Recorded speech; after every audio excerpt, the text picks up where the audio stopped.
In the quiet village of Ebeledu lived a humble family of five. There was Papa Chijoke, a strong farmer who always sang when working on the land. His wife, Mami Foma, was gentle and wise, always praying for peace. Their three children were Chijoke Jr., the first son, Adora, the second child, and the youngest, Ekemma. Ekemma was different. While her brother and sister helped on the farm and sold in the markets, Ekemma only looked in mirrors and whispered to herself. She refused to farm, to cook, or to sweep. She often said to herself, I was not born to suffer like goats. I was born for something better. People thought she was just a drama, but only the shadows know what she was dreaming of. One night, while the rest of the family was sleeping, Ekemma snuck out into the forest. She had heard whispers, whispers that there was a spirit living in the old Iroko tree that gave power and riches. Ekemma went to the tree and said, I want to be rich. I want to leave this poor family. I want gold, fine clothes, and men to bow before me. The Iroko tree opened its eyes.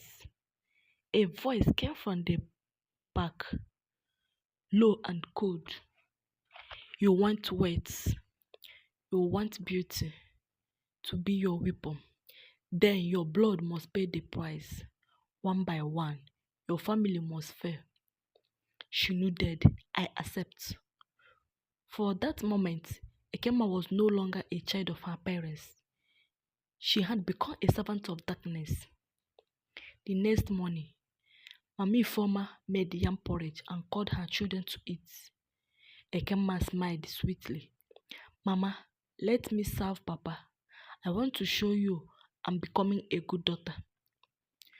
Mama was surprised. She smiled. Ha, maybe prayers are working. Ekema carried the food to Papa's room. But inside her wrapper, she carried a small black powder the spirit gave her. She rubbed the powder on the food and watched as Papa ate, smiling. By night fell, Papa began to scream in pain.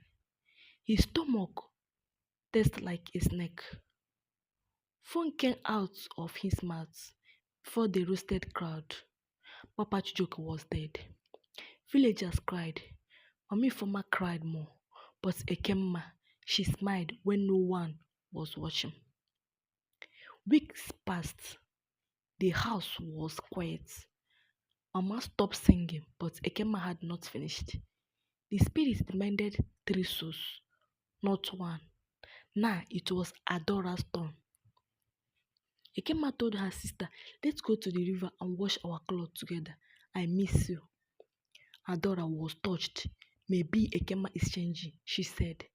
They walked to the river. Ekemma carried her wrapper, and inside it, a sharp knife. As Adora bent down to raise a wrapper, Ekemma moved behind her.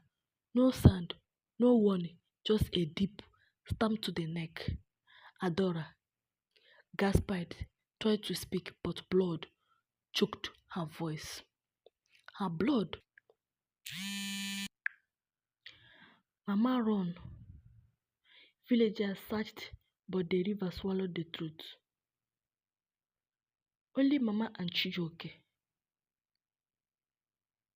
Junior were left, but Chijoke was away in the city, learning tailoring. Mami Foma became a ghost in her own home, quiet, broken. One day, Ekemma returned from the market with a gift. Mama, I bought this special herb. It will help you sleep. You need rest. Mama smiled for the first time in weeks. She saw love in her daughter's eyes. She drank the herbal, and as she swept, Ekema placed a charcoal stone under the pillow, an ancient charm that still breathes. Before dawn, Mama was dead. Ekema wept loudly. Then, anyone but in her heart, she was laughing. She thought it was over. She thought she had win, but her agreed is a devil that never sleeps and the gods are never blind. Chijioke Jr. returned home after 3 months. He expected to see his father smiling, his mother cooking, Adora singing. Instead, he saw graves. A camera ran to him. They are all dead of bad luck. Only I left, but the eyes of the brother see deeper than others. That night, he went to the river, and the river gave him a vision. His sisters killing Adora. He went to Papa's grave, and the wind carried a whispered, "She find me poison." Chijioke went to the Iroko tree, and the tree laughed. "Your sister is yours now." He returned home, eyes filled with fire. That night, Ekemma dressed in fine clothes. The spirit had given her gold bangles, a sling wrapper. Her beauty was now blinding.